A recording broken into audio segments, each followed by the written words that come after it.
Welcome back to another episode of 6 Degrees of Associations. I'm your host, Lucas McCann. We're going to do it a little bit different today.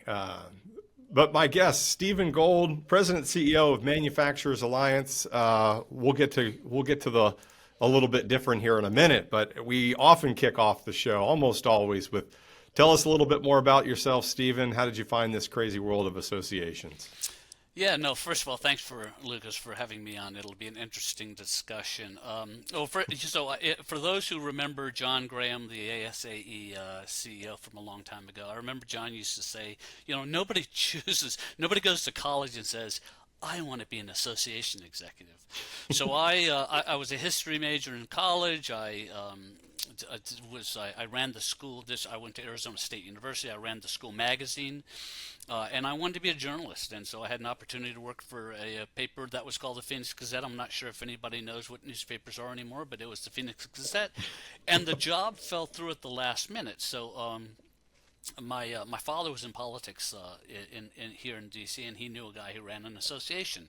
It's called the Consumer Brands Association now, but it was a grocery manufacturers association. And in fact, he was his name was George Cook, a legendary association exec from the 60s, 70s, and 80s, and I was very fortunate. So I jumped in, went to the association world there. I spent 4 years there as a lobbyist. I then went on and worked for a couple of other non-association nonprofits, and then I got a law degree, and I went to work for a law firm, and did not like that experience. There are some law firms that have better experience than others, and so in 2000, the NAM was looking for somebody who could run their Council of Manufacturing Associations, a group of 250 manufacturing associations. I took that over, loved it, representing manufacturers. 2006, I went to the National Electrical Manufacturers Association, and I was the COO there for 5 years. And then in 2011, Manufacturers Alliance was looking for a new CEO, and they hired me. I've been there for 14 years, and so that means it's been 25 years now since I've been working with manufacturing associations. And if you tack on the first 4 years of my career, it's 29, 30 years of working with manufacturing associations, and I've always loved it. It's mission driven. I love working with for-profits, but I love the fact that this is a mission driven career. So. Yeah, absolutely. Well, you and I talked about, sort of small world before we got on. So you're in McLean, I'm in Falls Church. We started talking about who else is in the area. I forgot you worked for what's now CBA. 2 past CBA presidents have actually lived here in Falls Church as well. Again, the world gets small real fast. And we're familiar, I'm familiar with CMA, and we work with them now, and it's a great community. I could see why that would be a draw as well. I mean, what was it about, other than you just not wanting to be in the law industry anymore, about the NAM at the time? What was the position that originally drew you in? Well, and it's funny, what originally drew me in was manufacturing. So I came out of, again, my first 4 years were working with all these food and grocery manufacturers, and I've always thought it was, even though people say it's only 12.5 million people work, we don't make anything anymore. We make lots of stuff, and so I think manufacturing innovation is one of the key drivers for economic prosperity in our country. We've been a leader in that area, so I love working with manufacturers that and trying to help that sector become more competitive. So that's what. So I had the opportunity to actually, they interviewed me, and I said, the National Association of Manufacturers, how to get, that's knee deep in manufacturing. So that's why. Oh, yeah. That's why, and I never left. It's just a great network of people. Love working with manufacturers, genuine people, small manufacturers, big manufacturers. They're just great people to work with, and it's a increasingly complex sector, and that's also fascinating because I have learned so much over the last 25 years about how complex our society is getting. So you have to stay pretty current almost daily to even keep up. Yep, I mean, exactly. things change so rapidly, from technology to supply chain, world markets. Yep. I mean, it's keeps you on your toes. Exactly. Was as a quick plug for CMA, because I've been involved with CMA just the past couple of years. You've been in there much longer. I think you're still a very active member in the CMA and the events that it's run. What's kept you active in that group? I mean, I feel like I could answer, but I'd love to hear your answer on, what keeps you around that group of individuals and companies. Well, and I won't. Frankly, it's not CMA alone. I love CMA because Hmm. it's Manufacturing Association executives, but any group of it's networking. It's the fact that Yeah. association executives, association professionals need a network. They need a Hmm. place to go where you can actually share information. Sit down in a room with folks and say, I'm struggling personnel decisions, sales, recruitment and retention. And so with CMA especially, it's you have a smaller group. I also belong to ASAE and some other groups, but Hmm. this is a wonderful group because we really all share similar challenges. Because again, the changes in the manufacturing sector are so dramatic, we all are struggling with it. Yeah. And so that's what I really, I just, it's that network. And I think anybody who belongs to it, the very first thing they'd say, I mean, I love the lobbying that NAM does, but for Sure. CMA, it's the networking. Yeah, the secret sauce that I've recognized in there is just as you had said. There's a certain level of transparency and trust in that room, in that network, where you can be really vulnerable Yep. and know that it's not a space where people are there to criticize. You're really solving problems. I think that's sort of the key Yeah. because I've been a part of other groups and it can get much larger. I think the size is also, if you could do that at scale, that would be fantastic. I Yep. think that's really difficult, but maybe the intimacy also of that group helps. Yeah. I want to take us into the uniqueness part of this conversation. You have made a venture into mindfulness, and so I think this is going to be somewhat new for some of our audience. It's new for me, but as I mentioned before we got started, I'm genuinely personally interested in this. As my own life is, hectic and full, and I like to keep it that way. But there's an element of I feel like I'm running on the top here, and a little bit of break, reprieve, mentally, physically might be just the answer for me, as my wife would say. But tell us a little bit more about, what is mindfulness, and let's take it from there. Oh, sure.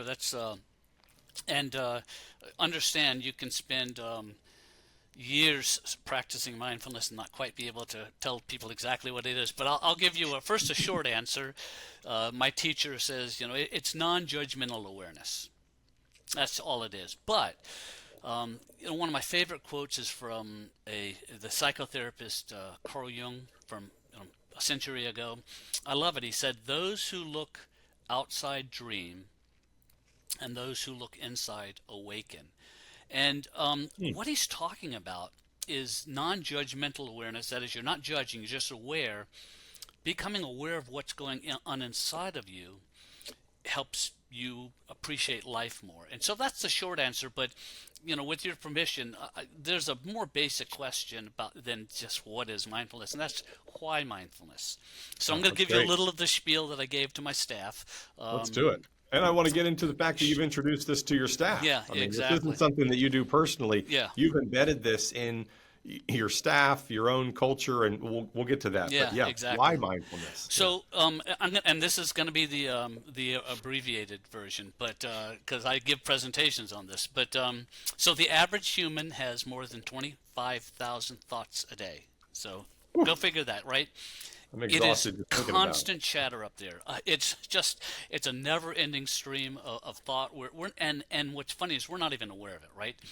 And the key to this is that almost all of our thoughts, and this is through scientific research, almost all of our thoughts are either about the past, we're reminiscing about something that happened, or we're planning for the future, or we're worrying about the future. So that means we're very rarely here in the present moment. And think about Hmm. that. We're having a conversation, and what if right now you were thinking, "Oh, what am I having for dinner?" or "How am I going to respond to Stephen on this one?" That means you're not listening to me. So the point is, you can imagine if that's where we are, if we're always in the past or the future and there's constant mind chatter, um, what does that do in an office environment?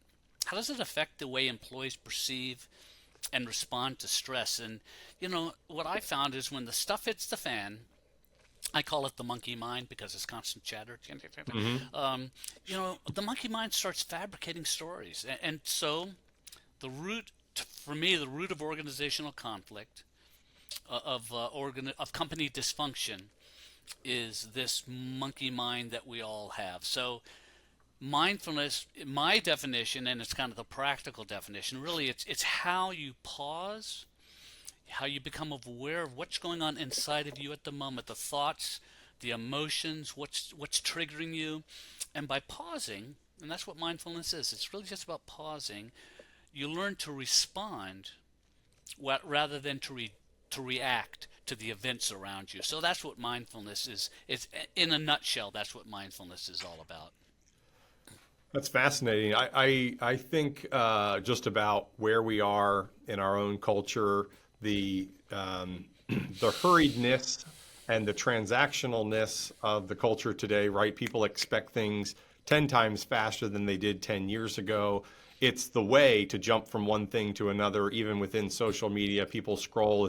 They want short clips of things, no long form anymore. And so that all leads to a mentality of just constant, constant, constant, go, go, go. And so how Yeah. can you be present at 30-second clips? Yeah, and let me just to add to that, and I won't go into it too much, but think about the evolution of human beings. We were agricultural, we were rural. Our days were spent plowing and hunting for berries. That's our mind. That's what our mind is at. Our mind had evolved, and that's where we're at. Society has evolved incredibly rapidly. Technology, Hmm. we can't keep up with that. So Right. that has created a level of stress in today's society that frankly, our ancestors who were worried about tigers, they didn't have the level of day-to-day stress that we have. So, Yeah. Well, and we're exposed to, I always call the phone is the fantasy world, right? I mean, you can go see anything at any time. yep, You see other people doing things that maybe you think you want to do, yeah, but it seems more exciting than real life, yeah, right? yeah, And so there's also this element of, yes, anxiety and sort of FOMO that's now running, subconsciously through your brain, whether you know it or not. yes, yes. No, positively, I agree. Yeah. It's interesting. As you're talking, I'm listening. I'm present. I'm also thinking about a question. I'm going to give away an interview question. I can never use this anymore, but lately I'll tell you some of the answers and the reason. So the question is, why is it hard to be Stephen Gold? Right? That's a question I'll ask during an interview, and it's very difficult for people to think outside of themselves. So you get really real answers about, and sometimes they get personal. Hey, it's hard because I have this family and it's really dysfunctional and da da da da da. Often, what I hear though lately, this is so interesting. We're having this conversation. It's really hard to be Lucas McCann. This would be me answering. It's really hard to be Lucas McCann because I can't turn my brain off. My brain runs all the time. I can't sleep. It's constantly going. And I've heard this, Stephen. I can't tell you how many times in the interviews that I've done over the past year, it might be the top response that I've gotten when I ask that question is, hey, I just can't turn my brain off. Yeah, yeah. You and 8 million other human Right. beings. No, it's funny. Somebody will say that we'll be at a retreat, and again, I have a meditation teacher and stuff, and he'll say, any questions? Somebody will say, God, I'm having problems. I wake up, my mind racing, and then he'll go, oh, okay. Anybody else in the room have that problem? Everybody. So that's so not surprising. That's a human condition, and this is again, and when I present, I go into a much more scientific background about what's going on. And there's a reason. There's an evolutionary reason. You're not strange. This is perfectly normal for us. It's just that, as I said, in our society, it's gotten worse because there's so much information coming at us, and this is one of the reasons why I was attracted to it and why I wanted to introduce it, because how do you handle all the change? It's Yeah. nonstop change. So Yeah. So is mindfulness, part of the antidote to that? I mean, would you go as far to say that? yeah, no, so honestly, I would never use the word antidote. This But sounds crazy. Mindfulness is a journey. So Hmm. our minds are always going to be like this. So the question is, you can't say I can turn my mind off. What you can say is, I'm aware that I'm having these emotions. I woke up at 3 o'clock in the morning. Why? And by the way, I do too. Yeah. What's going on? Okay, so where am I feeling it? Notice what are the thoughts going through your mind? Okay, can you be with that? And that's actually one of the techniques I teach staff, and we talk about in mindfulness. It's, can you accept the fact that this is where you are right now? Because, by the way, life is a roller coaster. And stuff's going to be great, and then stuff's not going to be great, and then stuff's going to be great, and so accept it all. Know that, um, one of the things I love the phrase. It's the four words that would make a happy person sad and a sad person happy. This too shall change. And the point is, so it's a nonstop. So I wouldn't use the word antidote, but it's the way to what our goal is to help people just become, if I can use the word equanimous, just balance, just to accept life as it is, and find a little more joy.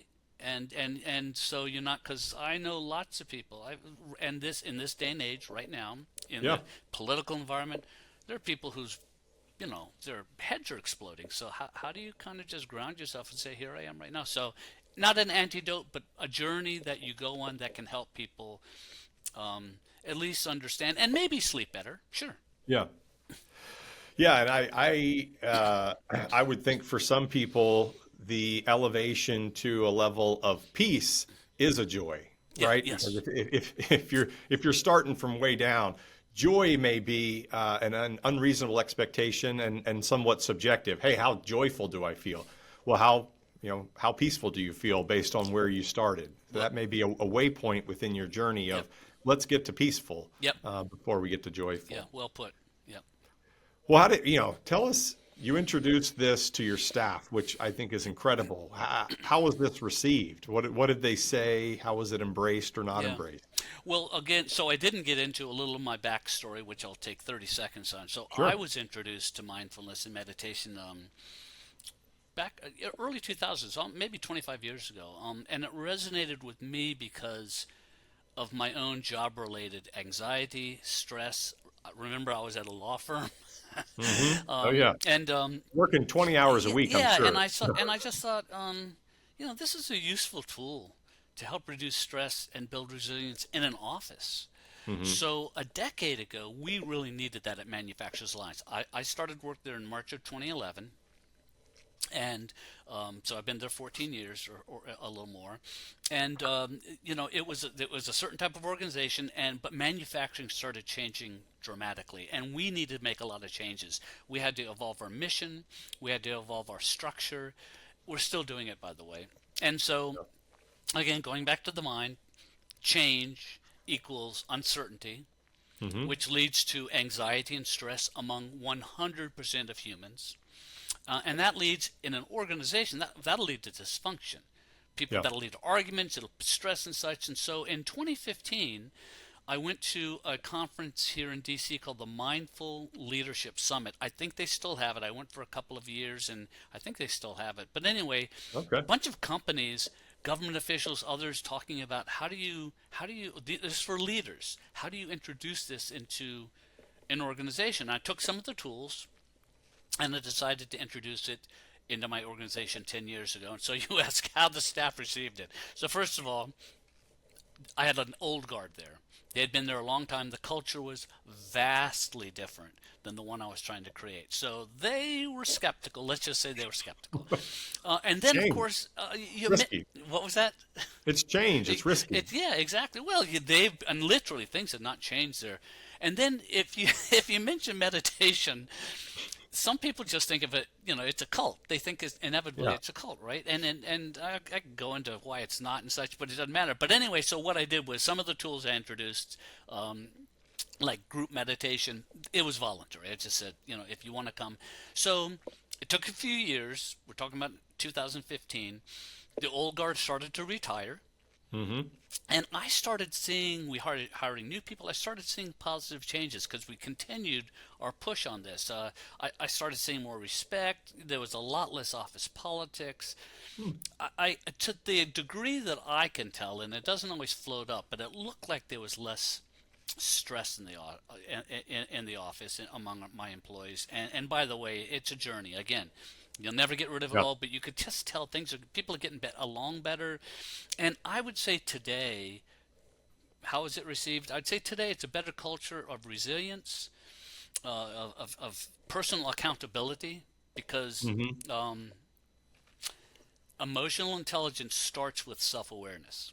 So, mindfulness, in some ways, is the core of emotional intelligence. And I also see it just more respect for, doesn't mean we don't have conflict, but people tolerate it more. They understand. It's not insulting conflict. It's, I disagree and this is why. So, I love the resilience part. I mean, what culture couldn't use more yeah, resilience, especially in today, where there's so much changing around us that's requiring us to change as organizations. It's no longer optional. It's a requirement. Things are going to change, and they're going to change more rapidly than they have at any time in history. I would say, just throw in technology alone.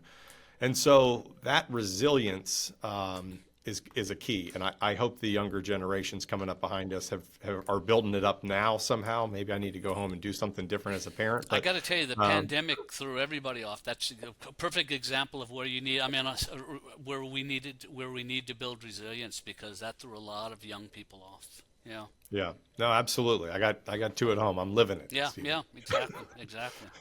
I imagine, it sounds like less conflict. A lot of conflict happens often either, ignorance or ego. Those are two things That's that you it. kind of throw into the mix. And like either I don't know, and so I'm going to ask very pointed questions because somebody didn't tell me something and I'm out of the loop. Or ego, where people feel like, hey, my ideas are the best. Everybody should be listening to me. Why aren't they? And you get, sort of kick your ball and go home if you don't have it. I mean, is it fair to say that this can, again, it's not the silver bullet as you said, but dampen some of these things in an office culture. Well, positively. So, first of all, we all have ego, and I don't mean by ego, I don't mean we're all braggadocio. I mean we all have a. This is evolutionary. We all have our minds are defending against potential attacks. Evolutionary, it was an attack physically. Now it's an attack mentally. We don't have tigers chasing us anymore. We have road ragers, and we have people disagreeing with you in an office. And you Right. got two vice presidents, and they have two different views, and I want my way and such. So I do think that it's perfectly normal, but it's also, this is one of the whole purposes, is so that people will check your ego at the door. Hmm. And Ego Free Leadership is a book that I've had the staff read at one point, my leadership team read. It's about understanding and one of the primary tenets of mindfulness is, they call it beginner's mind, but basically it's be curious. Step Hmm. back and be curious. Listen to the other person. Your idea may be better, but stop. And this is what I said earlier. I'm telling you something, and you're thinking of the next question. But let's face it, when we're debating, that's exactly what happens, Lucas. Hmm. You're telling me something, and I'm going, I can argue this. This is what I'm going to say. This, I'm not even hearing what you're saying. Yeah. So definitely, it's a tool for having people turn their ears on, and actually, whether it's reflective listening or simply whole listening. A lot of books talk about different kinds of listening. It's knowing that the person in front of me is a human being with their own emotions, with their own thoughts, with their own, and I need to connect with them and say, okay, what's this all about? So Yeah. Yeah. No, that no longer tigers, but other things attacking. I like that too. And I immediately think of people attacking other people online, right? Which again is just not a historical phenomenon that people experienced in the past. Is I never had to worry about somebody. Now, somebody could have always 50 years ago printed something in the newspaper about yes, me, right? You can't control that. exactly. But that would have been a much greater endeavor for them to go out, write something meaningful enough to get approved by the editor, pay for my advertise, all those things. Now people can go online, say whatever they want to whomever they want, Yeah. and you have to be ready for that kind of verbal attack. And every position warrants probably greater exposure, and you're more likely to be on that block Yeah. of attack. I mean, as you know, I mean, your role as CEO, it's not everybody saying you're doing the greatest thing at every moment. So there's some resilience and checking the ego in that, and I Yeah. think there's an element of listening to that. And we say internally here, like, weigh something before you put it in your mouth and swallow it. Like, really understand, is this something that has value? But that takes listening. Yeah, yeah. Listening's it really is a core part because, and that again, that gets into emotional intelligence. So first, it's listening to yourself. Hmm. Then it's learning to listen to the other person because once you can, and that is part of that whole process of emotional intelligence. Yeah. Yeah, there's so much emphasis. Historically it was IQ, now it's EQ, Yeah. right? But an emotional equivalent. But part of that is self-awareness. I mean, I start to think of this as, well, this is a self-education tool into my own level of heightening EQ. And I suddenly become more interested in the activities Yeah. involved because I'm actually growing, right? We should always be lifelong learners. I'm a big believer in that. We should always be learn something new every day, practice something that matters. And Exactly. then so I put it in that bucket is, it's not a cult. It's an educational journey into your own self-awareness. I Yeah, think it's that's just great. being, yeah, exact. That's exactly right. Exactly. So have you implemented this elsewhere? I mean, have you taken this outside of your own office? Have you gone to other organizations and talked about this? I mean, I know you said you've Yeah, done seminars. I How's have. that gone? So it's kind of funny. First, so when I go into when I go into a group to present on this topic, the first thing I just say is, look, there are some very impressive organizations out there. Google, Intel, Nike, General Mills, the U.S. Marines. They've introduced mindfulness techniques, Hmm. various sorts. They don't necessarily even call it that. It's just learning to deal with resilience. So I tell them, look, Manufacturers Alliance. I'm not some strange organization. We're not the only organization on this journey. And Right. then I discuss the science, as I started doing with you, more than 25,000 thoughts a day, and I talk about how the brain evolved and how we're constantly in fight or flight in this day and age. Hmm. Our ancestors were in fight or flight less than we are today, and yet we have no tigers. So I talk about the sympathetic nervous system. That's the fight or flight nervous system, and the goal is how do you get to the parasympathetic nervous system, rest and digest and such. So I talk about the science, and then I give them tools. We have a number of tools that we use in our office, and then inevitably, people will come up to me, a few people after a presentation, and they'll say, thank you. I was looking for some type of tools. That doesn't mean they're converts. It just means you've given me an idea. I was at an ASAE conference a few years back, and talking about this, presenting on this topic. Hmm. And two people came up to me and they said, "God, I'm so happy that ASAE offered this session." And then one of the evaluations said, "Oh, this is all malarkey." So it's like mixed. So Of your course. answer, mixed reviews. But you know what? The Right. leaders of the organizations, when they invite me, they get it. They understand it. They appreciate the underlying principles. They want to help their staffs become more resilient. This is about collaboration, um, and um, and so all I'm telling them is there are tools available. Hmm. You can reduce the stress on your staff. You can help them build resilience. It's a journey. The adoption's the hard part. Knowing that you can do it's one thing, and that's, by the way, true with anybody who, frankly, who is on this journey of mindfulness, is that we can practice all we want, but it's a journey. It's there. I have bad meditations, so Well, and like anything, there's not a winning, right? no. Yeah, I It's wish not there like were. there's a goal line and you've crossed it. I mean, that doesn't happen in business. It, Yeah, it really doesn't happen in life, in case anybody didn't know that already. yeah, You can't win the game of mindfulness. yeah. Exactly, There are exactly. different It's a levels. journey. Oh, Life is a journey, and the whole point again is simply about learning to accept that this stuff happens, and how do we handle it in an equanimous way, and as you mentioned, peaceful way, so that we feel better about ourselves at the end of the day. One of the things I do is I do lead a brief um, guided meditation, or I call it a grounding and centering, with my senior leadership team, and mhm. I usually ask them. I just say, okay, now how do you want to feel at the end of the day?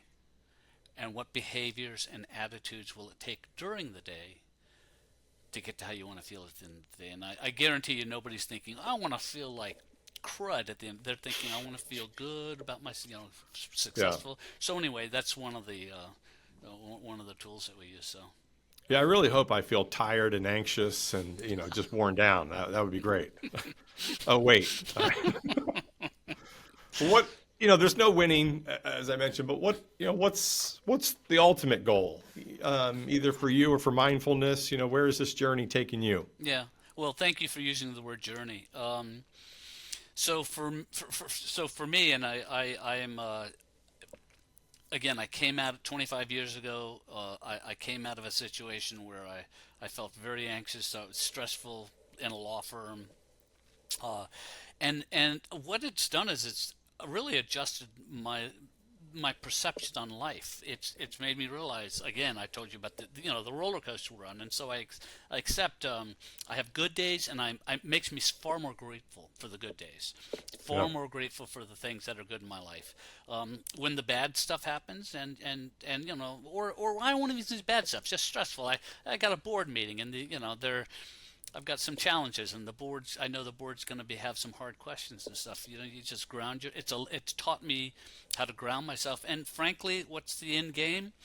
Is just to every day be able to be a little more compassionate with myself and with other people, to show others, my family, my colleagues, that you can handle. You know, people. It's not that hard. You can handle the challenges of life because there will always be challenges in life, but there are ways of handling it. So and the end goal with my staff was the same thing. They're people, Hmm. call it human resources, but I want them to be more compassionate. I want them to feel at the end of the day like this is a good place to work because I feel like it. Yeah, there's stress, but I kind of know how to handle the stress now. So Yeah. Better management of yourself and better yeah. management of life. Well, nothing that I've heard today sounds like anything I wouldn't want to explore again personally. How does one get started? Where do you typically point people to start? Well, there are a number of ways you can get started. There are apps, Calm app, the Insight Meditation, uh, uh, Insight Timer app. There are lots of great books. If you are, if you're interested in trying to get started in mindfulness in the business community, there's Hmm. some really good books that have nothing. They don't mention mindfulness ever, Oh, but they have it as a core. Susan Scott's book, Fierce Conversations, is wonderful. It's very well known. People read it, yeah. they don't think, oh, she's trying to teach me. But she teaches about listening, about sharing, about vulnerability. Of course, Brene Brown, you can never go wrong with Brene Brown. David Brooks wrote a really good book in the last year called How to Know a Person.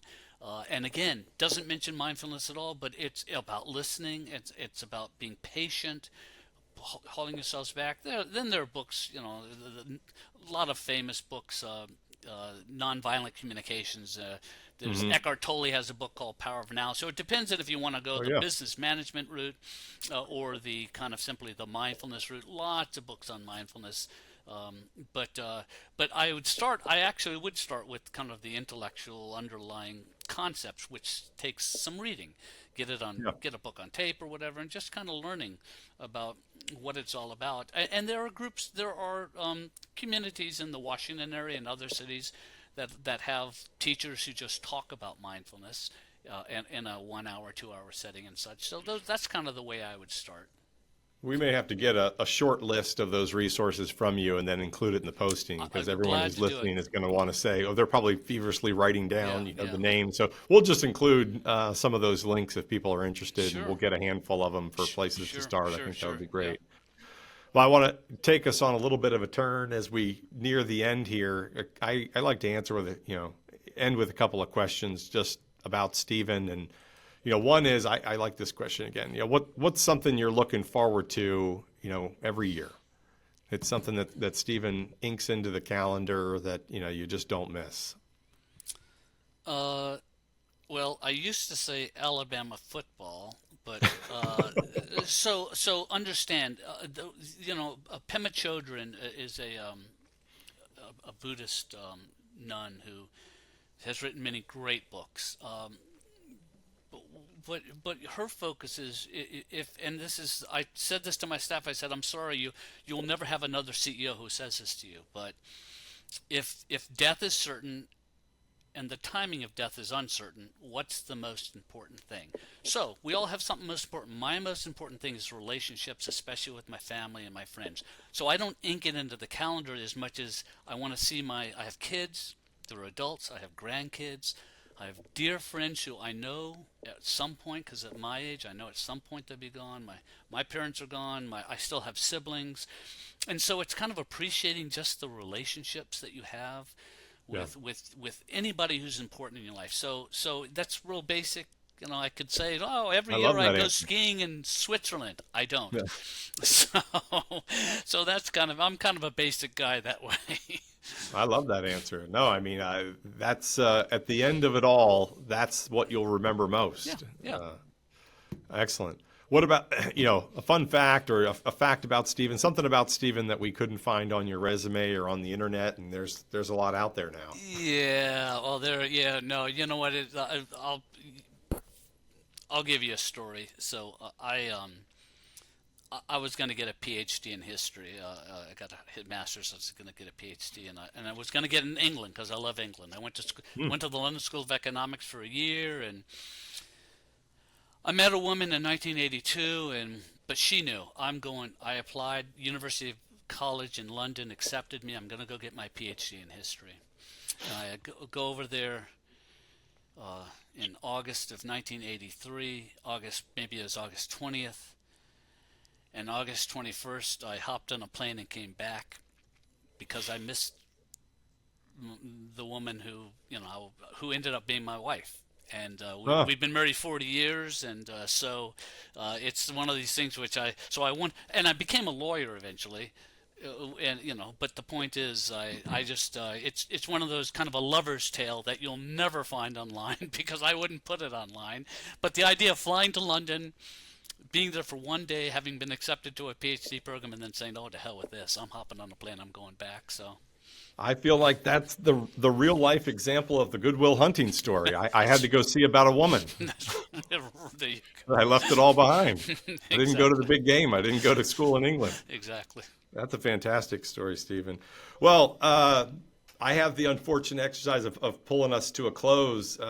Time's been wonderful, Stephen. We could chat for hours, and I'm going to learn more about mindfulness on after this. But is there somebody in your network that you think you may add some value to our audience? Oh, well, I'm not quite sure everybody that you've interviewed, but in terms of networks, but in terms of leaders who I have enormous respect for, you may have already interviewed her, but Deborah Benavram of AABB, the American Association of Blood Banks, Chris John of the American Chemistry Council, two incredibly grounded people, two great leaders.